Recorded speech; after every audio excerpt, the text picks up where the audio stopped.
Welcome to the Palms-Rancho Park Library. My name is Frida Afari. It is my pleasure to introduce Barbara Kraft. This is the second time Barbara is speaking here.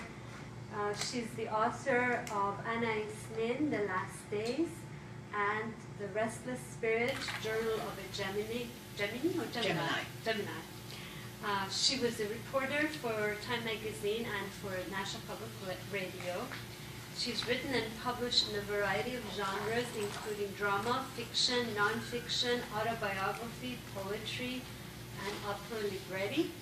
And the work that she's going to present today is part of a project she is working on, a larger project which involves women, political women who were writers, philosophers, notable political women of the 20th century. And this is another part of the project that she's working on. And over time, she's going to be giving presentations about other parts of the project as we go along. And just today, we scheduled her for March to give a talk for Women's History Month. So enjoy. Thank you so much. My talk is called Between Friends, the Correspondence of Hannah Arendt and Mary McCarthy. And I brought the book just to show you. It was edited by Carol Brightman, and it's quite a remarkable book. I really recommend it to anyone who's interested in these two women in particular. As I started out, I want to acknowledge that the impetus behind the talk is Carol Brightman's Between Friends, the Correspondence of Hannah Arendt and Mary McCarthy, which she edited. The book was published in 1995 by Harcourt Brace, and their written dialogue began in 1949 after a rocky start and ended with Hannah Arendt's death in 1975. Brightman describes their correspondence as an epistolary romance because it framed the tale of a passionate friendship that was improbable on the face of it. Can you all hear me? Okay, good. The two women first met at a party in New York in 1945, where Mary McCarthy made an offhand remark that evening, saying that she almost felt sorry for Hitler in that he seemed to want the French citizens of occupied France to like him. That's a typical Mary McCarthy kind of comment. The remark outraged Hannah Arendt, a German-born Jew. How can you say such a thing in front of me, a victim of Hitler, a person who has been in a concentration camp? 3 years later, they met on a subway platform where Arendt approached McCarthy saying, "Let's end this nonsense. We think so much alike." McCarthy apologized for her Hitler remark, and Arendt admitted she had never been in a concentration camp, only in an internment camp in France. Hannah Arendt, ancestors were Russian Jews who immigrated to Germany in the 18th and 19th centuries. Her father died when she was young, and she grew up as an only child in the home of her well-to-do grandfather. Her work is that of a political philosopher, and she explores the nature of power as it expresses itself in totalitarianism, revolution, and the nature of freedom. She studied philosophy with Heidegger, the famed German philosopher, with whom she also had a romantic relationship, and subsequently was criticized for her relationship with him because of his support of the Nazi Party. She was briefly imprisoned by the Gestapo before leaving Germany for France, where she was interred in the south of France in 1937 as an enemy alien, and narrowly avoided being sent to a concentration camp. In 1941, she, her husband, and her mother arrived in New York via Portugal with illegally issued visas. She described herself as a political theorist, not as a philosopher, because she said her work centered on the fact that men, not man in the singular, live on the earth and inhabit the world. Wherever the relevance of speech is at stake, matters become political by definition, for speech is what makes a man a political being. Whatever men do or know or experience can make sense only to the extent that it can be spoken about, which I found a really interesting idea of hers. From the human condition, she writes, the earth is the very quintessence of human condition. If it should turn out to be true that knowledge, in the modern sense of know-how and thought, have parted company for good, then we would indeed become the helpless slaves, not so much of our machines as of our know-how. Thoughtless creatures at the mercy of every gadget which is technically possible, no matter how murderous it is. I would say she was very precedent on that pronouncement. It was in New York where Arendt began what was to become a brilliant career as an impassioned philosopher and political analyst. She's the author of many books, including The Origins of Totalitarianism, The Human Condition, Men in Dark Times, and The Life of the Mind. Her most controversial work was Eichmann in Jerusalem, a report on the banality of evil. It challenged the notion that evil is the result of a demonically driven willpower. And I'll speak about that a little bit later, because she didn't see it as a demonic-driven willpower. My favorite Hannah Arendt quote, however, is, "The uncertain course of action is the road that leads to freedom." I love that quote. Mary McCarthy was born in 1912 in Seattle, Washington, and died in 1989 in New York. She was born into a family that belonged to all three major American religious traditions: Protestant, Roman Catholic, and Jewish. She was orphaned at the age of 6, along with her 2 younger brothers, by the death of both of her parents from the influenza epidemics of 1918. After the death of her parents, all 3 children spent several unhappy years with strict relatives in Minnesota before going to live with their grandparents in Seattle, Washington. McCarthy was educated at private schools and graduated from Vassar College in 1933. She then worked as a critic for the New Republic, The Nation, Harper's, and the Partisan Review. An American author and political activist, McCarthy's 28 books, both fiction and nonfiction, include Memories of a Catholic Girlhood and The Group, published in 1963. A seasoned political writer, her controversial series of essays on the Vietnam War first appeared in the New York Review of Books and were subsequently collected in Vietnam, 1967, and Hanoi, 1968. Reporting on Vietnam, McCarthy took 8 suitcases with her during the war, and this was not an atypical approach. For McCarthy, style and substance coexisted with ease. Trading in her Chanel suit for a field jacket when needed, she castigated the corruption of American forces and the ghastly conditions of refugees in that country. Another of her political books is The Mask of State, on the Watergate affair. All in all, she developed a reputation for caustic criticism and rapier wit, and was noted for her biting satiric comments on marriage, the impotence of the intellectuals, and the role of women in contemporary urban America.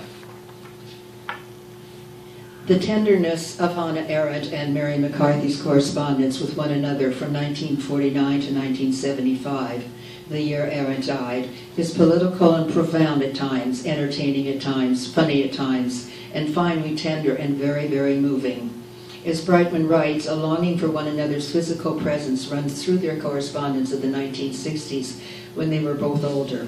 They were writing and publishing their respective books amidst a basically hostile male cartel of writers, which included Saul Bellow, Norman Mailer, Lionel Abel, Philip Roth, who had been McCarthy's lover before she married Edmund Wilson, her second husband, and Alfred Kazin. Apparently, Edmund Wilson had her institutionalized for about 6 months at one point, but I've never quite figured out how that came about. And Kazin was very acerbic about her. He had a real thing against her. And the only thing he wrote to say about Mary McCarthy's passing when she died is that it somehow marks the passing of a turbulent, critical style related to a past utopian dreams and immeasurable bitterness therefrom. After Mary, everyone will seem bland. The last link, one of them with an American ideal of socialism. He also referred to McCarthy as an infernal busybody and town scold. And as Brightman writes, the friendship between the 2 women was like a tale of travelers, and their correspondence sustained them across oceans and continents and served as lifelines in the storms of controversy in which they were engaged. Some of the storms that beset their generation included communism and anti-communism, with which neither had much patience. Arden's most controversial book was Eichmann in Jerusalem, a report on the banality of evil. It was comprised of a series of reports that she wrote while recovering the Eichmann trial in Jerusalem. The reports were first published in The New Yorker in 1963, and subsequently as a book by Viking Press, also in 1963.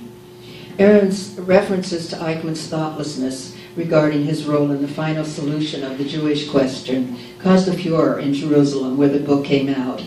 Arendt saw Eichmann as a new kind of criminal. Responding to the criticism of her coverage, she wrote, "It is indeed my opinion, now that evil is never radical, that it is only extreme, and that it possesses neither depth nor any demonic dimension. It can overgrow and lay waste the whole world, precisely because it spreads like a fungus on the surface. It is thought-defying, as I said, because thought tries to reach some depth to go to the roots, and the moment it concerns itself with evil, it is frustrated because there is nothing. That is its banality." Arendt saw Eichmann as nothing more than a bureaucrat who served as a cog in the machinery of extermination. In his published journals, Alfred Kazin, and I mention Kazin a lot in this talk because he was a contemporary of both of these women. He was never really, in my opinion, up to their level. And he had a lot of bitterness and a lot of, throughout his life, I feel that a lot of this comes from his journals, which someone gave me as a gift. Throughout his life, Kazin in the journals confronts his Jewishness over and over again in such a way that that the reader is not comfortable with it because he's not comfortable with it. That would be my analysis. Let's see. In his published journals, Alfred Kazin vacillated between his jealousy of Arendt, how she had blossomed out, and his admiration for her prodigious insight. He was intimidated by her and certainly jealous, but they also shared mutual interests, and to some degree, a friendship of sorts.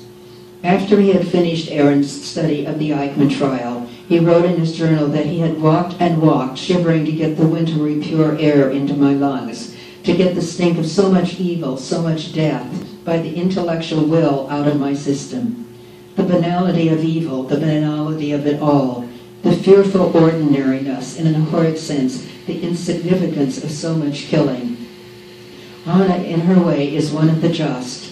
This is the lightning in her, to which I always respond. She has the fundamental sense of value. She still believes in the right. Oddly enough, she believes in the Ten Commandments. Her moral outlook is her magnetic point. She holds out alone for the basic values. And the evil to be contemplated is banal. It is under our feet. Kazin calls Arendt's conclusion to the book magnificent, writing that she makes clear just how swamped by politics, the ever-growing ferocity of politics, so many of our arguments are now. The Jews found themselves against the most powerful militarized state in the world. The amount of force directed against them was just incalculable in terms of the past. In the post-Holocaust world, Arendt took on the task of defining moral architecture in public forums and investigated the nature of evil. The origins of totalitarianism she described, the political system that privileged society over individual life, as radically evil, obviously a reference to the communist regime amongst others. One of my favorite of her books is Men in Dark Times, in which she writes essays about Rosa Luxemburg, Jaspers, Isaac Denison, Walter Benjamin, Bertolt Brecht, and Randall Jarrah, as example of those who epitomized in their lives the concepts of a public narrative, which she esteemed and believed in. She writes, "If it is the function of the public realm to throw light on the affairs of men by providing a space of appearance in which they can show in deed and word, for better and worse, who they are and what they can do, darkness comes," she says, "when this light is extinguished by credibility gaps and invisible government, by speech that does not disclose what is but sweeps it under the carpet by exhortations, moral and otherwise, that under the pretext of upholding old truths degrade all truth to meaningless triviality." One of her most pertinent observations in that book is her statement that no strength is ever great enough to replace power. Wherever strength is confronted by power, strength will always succumb. And I find that a very interesting idea of hers to express it like that, because it certainly is true. But I don't think anybody's ever put it that way, to my knowledge anyway. The same year that Eichmann in Jerusalem came out, McCarthy's The Group was also published by Harcourt Brace. It had taken McCarthy 11 years to write her book. In a letter to Arendt from Paris in 1963, McCarthy says that she was depressed by the treachery of what seemed to her the treachery of the New York Review of Book people. I suppose you saw the mailer piece and the parody that preceded it, she writes. McCarthy's reference was to an article in the New York Review of Books, written by Norman Mailer, whose own writing did not shy away from graphic depictions of the sexual act. He dismissed the group as a trivial lady writer's novel, infused with communal order that is a cross between Ma Grief and contraceptive jelly. I think most of us in this room today know that Ma Grief was a perfume in the 60s. So McCarthy was not expecting such a furor over the book. In spite of her status as one of America's leading women of letters, as a writer with a reputation for acerbic insights and penetrating prose, she found that the intellectual liberal circles in which she moved were quick to disparage her bestseller as little more than a superficial potboiler.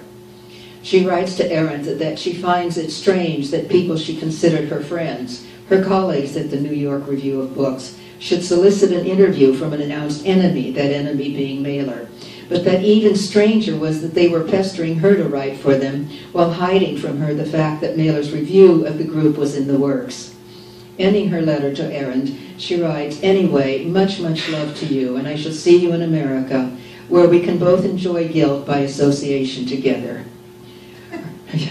Her reference being to the attacks made by the intelligentsia on Arendt and her Eichmann book, and on her own book, The Group. In later years, McCarthy herself had quite a few attackers for her refutation of McCarthyism and communism. She was also opposed to the Vietnam War and covered the Watergate hearings. A few days later, writing from Chicago, Arendt responded, "Dearest Mary, I read Mailer's review only a couple of days ago. It is so full of personal and stupid invectives, stupid meaning vulgar, that I can't understand how or why they printed it. And what surprises me and shocks me most of all is this tremendous amount of hatred and hostility lying around and waiting only for a chance to break out."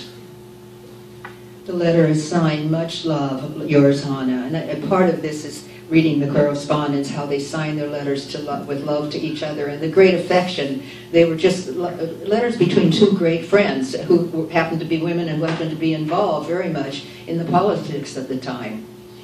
The group follows the lives of 8 young women who are Vassar graduates in the 1930s as they are confronted with issues of that time, which included women's views on contraception, love, sex, and sexism in the workplace, masturbation and lesbianism, nursing versus bottle feeding, child rearing, family crises, and sexual relationships, and 2 isms of the time, socialism and psychoanalysis.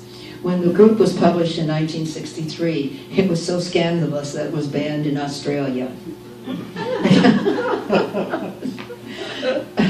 A piece in the Manchurian Guardian in 2009, however, written by Elizabeth Day, stated that the timelessness of McCarthy's subject matter had prompted Virago to republish the group for a new audience. I'm quoting her, "On rereading it, it becomes immediately apparent that McCarthy's characters confront many of the same issues as their modern counterparts: sex and contraception, career and marriage, love and lust, fidelity to one's husband versus loyalty to one's friends, and the attempt to carve out a place for oneself unconstrained by the gender limitations of previous generations." Its continuing relevance is one of the book's most extraordinary attributes. When Candace Bushnell was advised by an editor in the early 1990s to write the modern-day version of the group, she responded with Sex in the City, which I didn't know, a collection of confessional essays about a group of female friends that spawned a multi-million-dollar television series and film. Although McCarthy repeatedly distanced herself from the idea of being a feminist writer, she once described feminism as a cocktail of self-pity, shrillness, and greed. Her insistence on seeing women as they truly were, rather than how society wanted them to be, was in its own way revolutionary. The group was published at a time of considerable flux in America. It was the year that Kennedy was assassinated, a time when the myth of the contented domesticity of previous generations was beginning to be challenged. A few months before it came out, Betty Friedan had published The Feminine Mystique, a sociological study that brought to light the lack of fulfillment in women's lives based on the results of questionnaires sent to 200 of her university contemporaries. Friedan called it the problem with no name, the nagging dissatisfaction that lay at the heart of many women's experience despite a gloss of financial security. McCarthy's novel was set in 1933, but it dealt with precisely the same issues that Friedan had identified in the group. The female characters set out to make their own way in Roosevelt's New Deal America, only to discover that they are just as economically and emotionally dependent on men as their mothers were. They believe in romantic love, even though it costs them their independence, and their idealistic liberal politics came to nothing when the novel ends with the outbreak of the Second World War.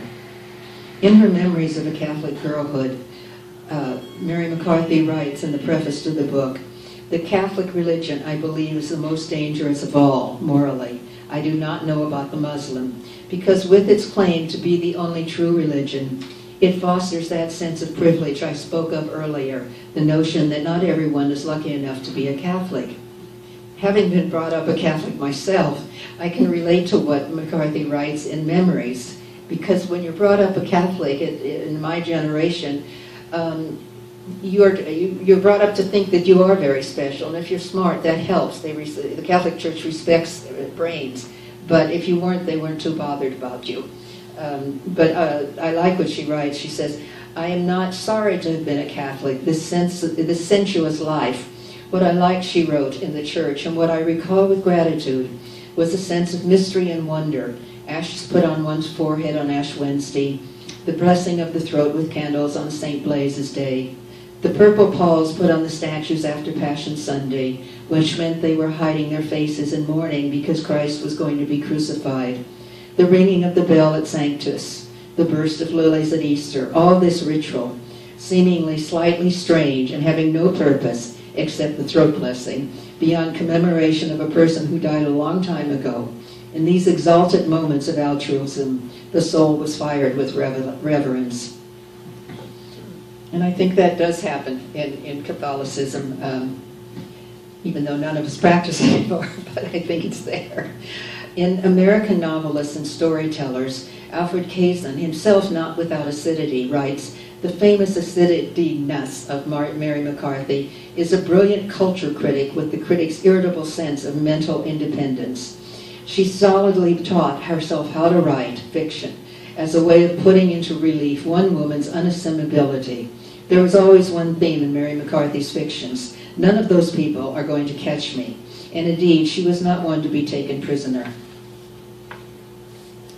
An example of Kazin's assessment of McCarthy is her public attack on Lillian Hellman when she was interviewed in 1979 on television by the provocative Dick Cavett. Despite McCarthy's advancing age, or perhaps because of it, Cavett knew she could be easy to bait into an outburst, and so he asked her to name overrated contemporary writers.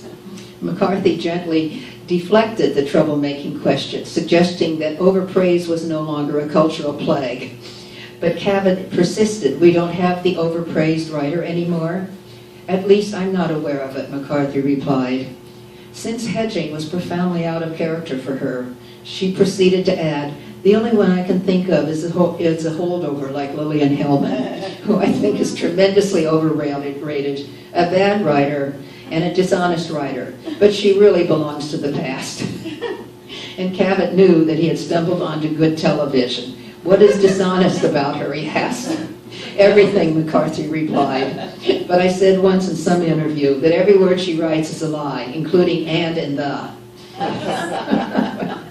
When Lillian Hellman heard the quip in her bed watching television, she laughed. By the time her assistant arrived for work the next morning, Hellman had called her lawyer and set in motion a $2.25 million libel suit against McCarthy, which almost broke McCarthy. Someone had to bail her out because her funds did not extend to that. It's a great story. On a higher note, the exchange of letters between McCarthy and Arendt included sickness and colds and references to antihistamines and juicy gossip, like this passage from one of McCarthy's letters to Arendt. 5 days nearly in London, very social. I see a lot of fashionable people, including the current Women's Lib idol, an absurd Australian giantess. the reference made to Germaine Greer, who makes remarks like, we must make them understand that fucking is a political act. They had fun. And here's a marvelous one quoted from Sonia Orwell by Stephen Spender, an example of the ultimate in English snobbery. Auschwitz, oh dear no, that person was never in Auschwitz, only in some very minor death camp. That's great, isn't it? Reading through 26 years of their written correspondence evokes the depth of their friendship and makes me mourn the loss of the letter and the mailbox in today's world of shut-court emails. A written letter was and will remain a thrill to behold and open. To give you a taste of some of their exchanges on Watergate, in August 1973, Arendt writes to McCarthy, "No one really minds about this massive invasion of crime into the political process. Or more likely, people are mortally frightened of what might happen if anything is actually done about it. And this I can understand. Since Nixon actually behaved like a tyrant, his downfall would be a kind of revolution." She adds that she doesn't see any sign that the Democrats are using their chance. They believe that the Republicans will hang themselves and they can afford to do nothing, which is a great mistake. Ending her letter on a lighter note, Arendt writes, "Maybe we should all have become gardeners or something of the sort. I often think of an ancient joke I found in Augustine. To the question, what did God do before he created heaven and earth? The answer is, he prepared hell for those who ask such questions." Hannah Arendt died of a heart attack in 1975. And I'm going back to Kaysen's diaries again because he writes beautifully about her death. Hannah died, it was December 5th and 8th, his entries, 75. Hannah died instantly, Thursday night of a heart attack, while entertaining friends. She died immediately. My first thought was that I had been struck from behind. Now my overwhelming thought is that the serious people are gone, have gone, and are going one by one. He describes how she lived in her Riverside Drive apartment, where she was still taking in boarders. New York and Hannah, the border, the police locks, the German expressionist pictures, the Chinese restaurant on the corner. Hannah, the conservative, clear thinker penetrating you. Yea, with those maxims from classical politics. How she influenced us. The Beethoven Cello Sonata in A, the books that had been stored in Paris, the photograph of the sculptured Plato on her desk. Hannah and timetables. She liked to read timetables. Hannah putting on her eye makeup. Coming back from Hannah's funeral. Unbelievable. Not least the feeling that she enlisted. To see Jovanovich and McCarthy in tears as they delivered their tributes. The eulogies included one from Arendt's famed publisher, William Jovanovich, that I just mentioned, who said, "She was passionate in the way believers in justice can become, and the believers in mercy must remain. She followed wherever serious inquiry would take her, and if she made enemies, it was never out of fear. She was like no one else. As for me, I loved her fiercely." Mary McCarthy described her dearest friend as a woman few perhaps have seen, alluring, seductive, feminine, her eyes so brilliant and sparkling, starry when she was happy or excited, but also deep and dark, remote pools of inwardness. She had heard a voice, such as spoke to the prophets. The first time McCarthy heard her speak, she was reminded of Sarah Bernhardt. What she projected was the human figure as actor and sufferer in the agon of consciousness and reflection, where there are always two, the one who says and the one who replies are questions. I'll leave the final word on Hannah Arendt to Alfred Kaysen, who wrote in his journal after reading a book of her essays in 1962. Reading Hannah's new book of essays, Between Past and Future, and struck above everything else by the feeling of spiritual liberation that she gives in these days, and the real uniformity is that not everybody thinks alike, but that we are more and more deprived of the means by which to think differently. She is actually an essayist, not a philosopher, a defender of the prophets, in her spirit, not in her language, a prophet herself. She replenishes my imagination by listening to a voice from afar. When I read her, I remember for a brief instance a world, another world, to which we owe all our concepts of human grandeur. Since we are all mortal, only immortality can measure us. Without God, we do not know who we are. This is what she recalls to me, and for this I am grateful. Thank you. Sorry for stumbling a lot. There are a lot of words there. With the feminist movement. Well, Either one of them. well, I think that I don't think they needed to at all. They took their own freedom. You know, that's my feeling. That they did not need to identify with the But movement. what was their main criticism of the feminist movement that arose in the 60s? I think they just kind of ignored it. I don't think they got involved in it because they were interested in the politics of the world. They were both independent women.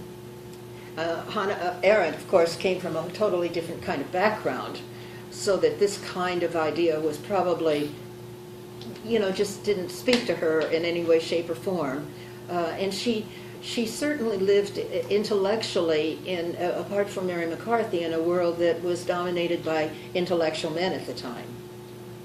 More than that, I don't know, because in everything I've read of hers, it's never come up. And I've read, she included humanity, men and women, as an entity, whole.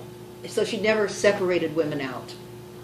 Except when I say that the books that she liked so much, who does she quote here that she liked so much? Because there were many women in that group, if I can find it.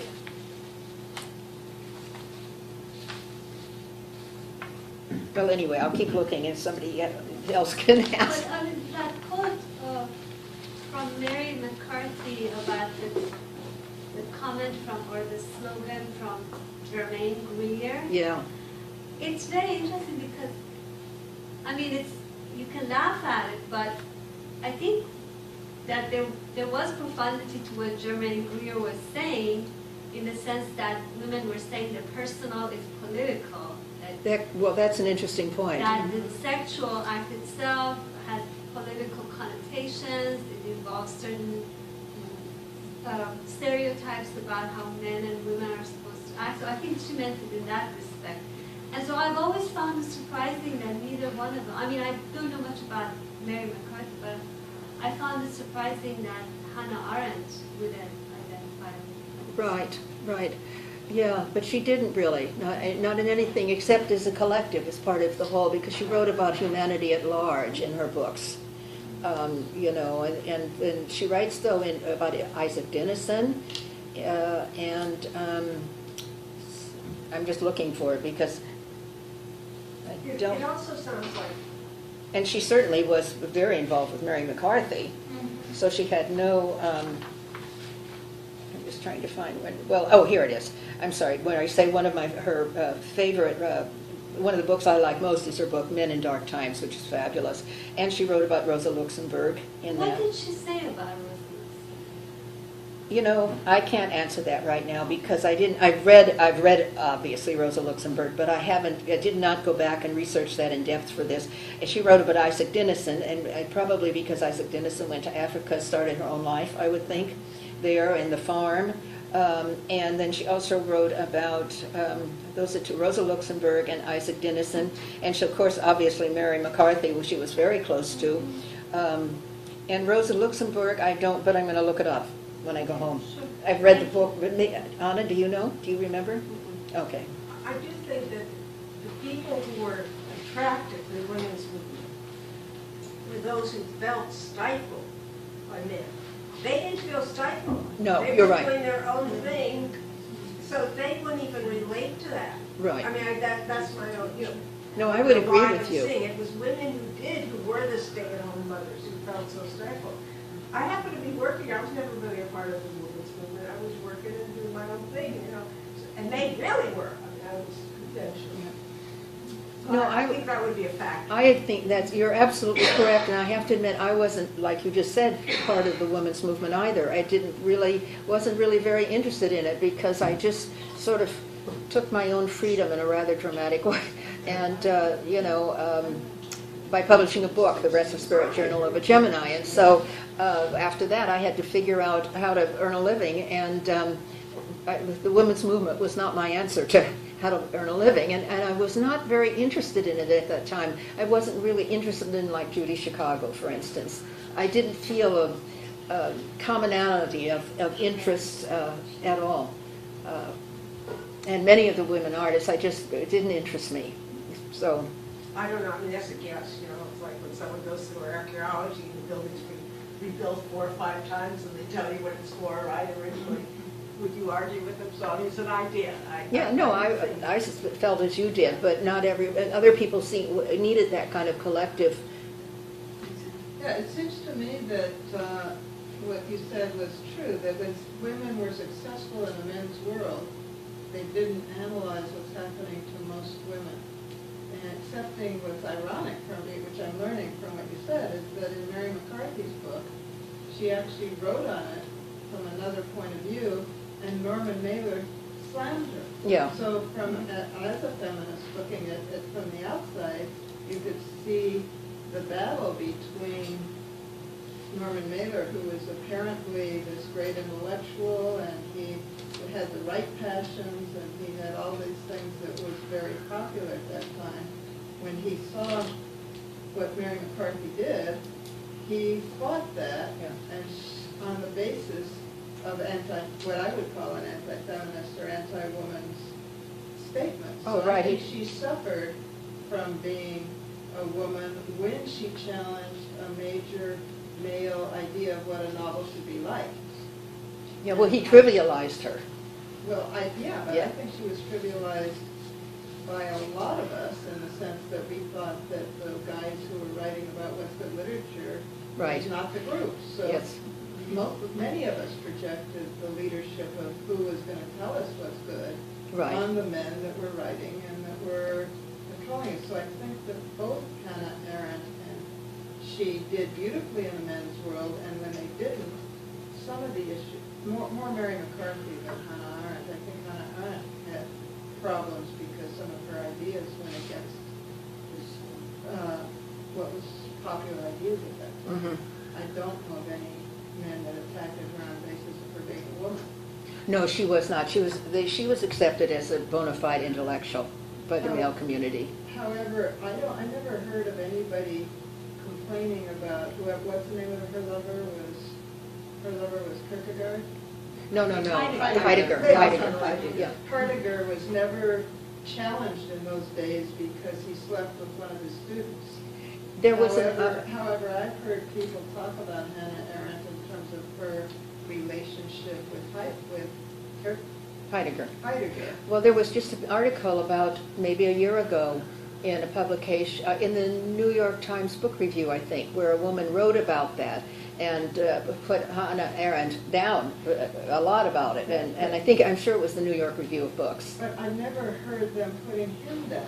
No, of course not. So I think that they unconsciously accepted the kind of role that women, the kind of criticism that women would be given. But she was very young when that happened, you know. She was Well, she was pre-feminist. If she had been a student at this time, she would have noticed. But she was in Germany.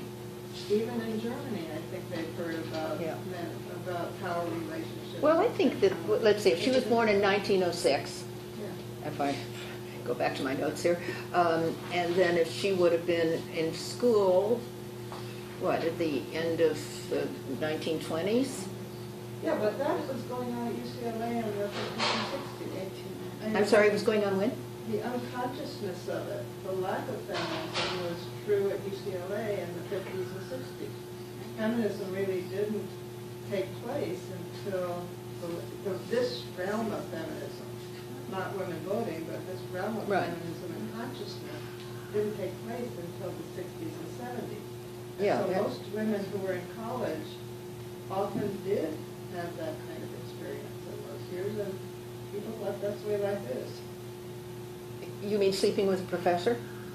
Yeah. In the 30s, right? No, I'm talking about the 50s and 60s. No, right. The time that she lived. Yes, I do know people did that, but I always thought it was a very foolish thing to do, and didn't sleep with professors. I might have slept with other people, but... Another reason why she's being criticized is that Heidegger had openly Nazi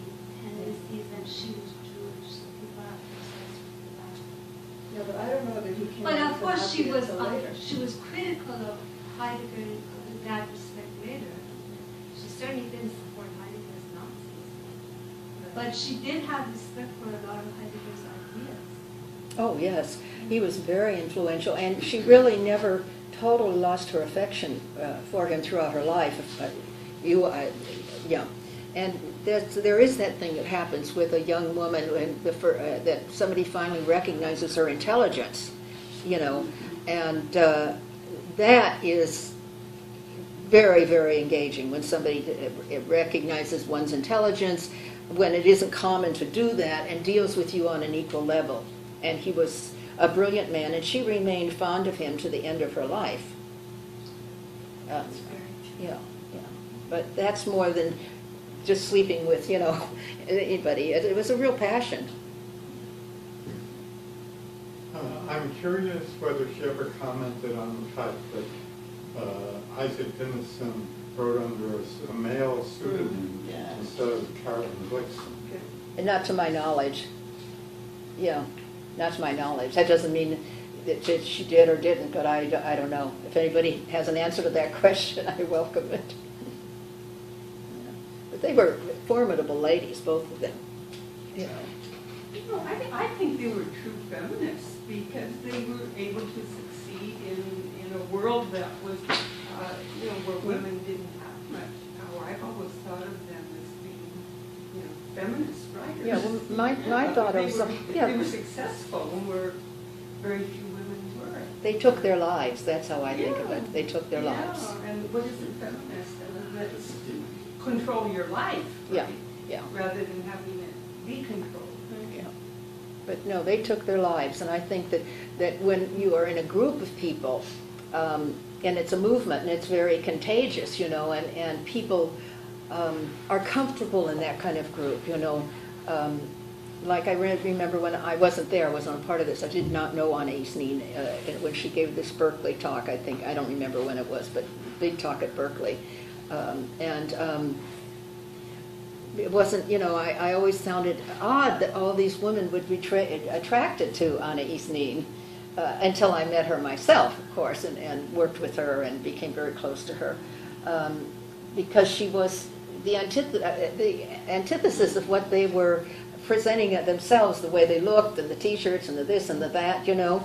And here was this epitome of femininity, with all the mystery and everything else, but they responded to her tremendously. You know. But that was superficial femininity. It really wasn't.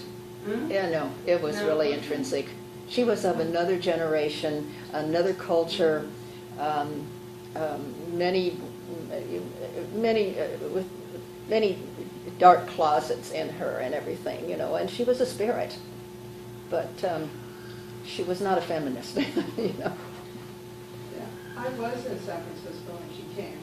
Oh, were you? Oh, please. So, in Berkeley? Berkeley? It seemed to me that she was not, that what we call feminists is a stereotype, rather than the broader analysis of women's role in society. Now, Arendt was a heroine to a lot of the women in San Francisco at the time was because she was somebody who was open about her sexuality. She was somebody who spoke, it was from her point of view, not from the man's point of view. And she really presented a life where she was calling the shots. She was presenting the life from her point of view and playing the game and doing it in the open as an equal to any man. But actually, she wasn't. She never mentioned that she was married to two men at the same time. And that she did mention that she was married. I knew from her journals that I didn't know how many men she was married to at the same time. I'm sure she had some secrets. But that life was exciting. I mean, it was certainly... So it really inspired the group, the women. It inspired the women to take their own sexuality. They were not passive little pansies waiting for somebody to come by. They were somebody who could blossom fully as themselves. Right. And I think feminism is not just women wearing T-shirts or no bras or something. It's a much greater shift of paradigm of the relationship between men and women. Anyway, No, I think what you're saying is very interesting, and I think you're probably absolutely right. I was not at that, and I didn't know what she thought about them or us, but I know what we thought about her. her, right, yeah. Go lady. I No, mean, it was a contagious time, and women adored her and flocked to her. And I think that's why, and I think it was part of the feminist movement was much broader than just being anti-men. Right. I think because I knew her so intimately, the end of her life, I saw a different kind of person. I mean, I was very close to her and I adored her. But I also saw, because I saw her with Rupert, and so I knew the whole story as she was getting sicker and sicker and sicker. So my experience was different, but I absolutely was mesmerized by her as a soul. I guess that's what I'd say. That troubled soul. But there was just such a poetic essence to her, even in her death. It was, and I think that was what the quality that appealed to me when I knew her. I wasn't personally I probably was involved in the women's movement unconsciously. It was part of the times, but I was never been somebody who is involved in groups, and kind of have always just gone out on a limb and jumped if I needed to, But no, she was, and her essence was essential, was immense, a real soul.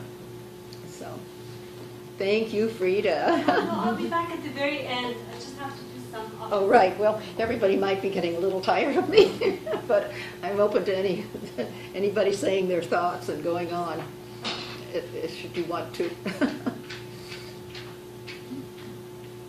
She certainly, the traveling back and forth between two men was not an easy thing to manage, and the lie box. I'm sure you've all read Deirdre Baer's biography, or maybe not.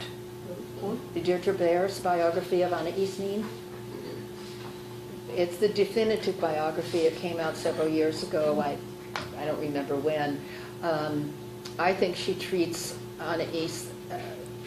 I think Deirdre Baer treats women very badly to start with when she writes about them. She treats men well, like Beckett, but she is not good with women when she writes about them. But you would be interested in her biography, or maybe you wouldn't, because it might upset you. I must say it upset me. She actually came and interviewed me when she was writing the book. And then the LA Times assigned the book me to review her book on Anna Is. And she actually went to the LA Times and tried to talk them out of having me do it. She knew you knew her so well. Because she knew you knew her so well. Right. And it would come from a woman's point of view. Yeah. So they stuck with me, so that was good. But she was very aggressive biographer. I don't know. Do you know her, Joan? Did you ever interview her? No, I don't. Yeah. But I think Mary McCarthy came from, even though she was orphaned, she came from sounds like a wealthy background. Private schools, traveling well taken care of. Yeah, she came from when she went to live with the grandparents, then there was wealth there. And, they had her in probably all-girls Catholic schools. Yeah.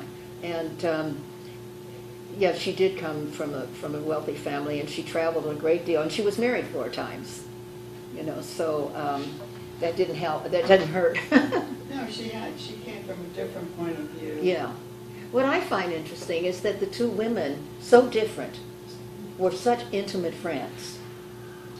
And they had this after this rocky start, and I still never really resolved how did this happen.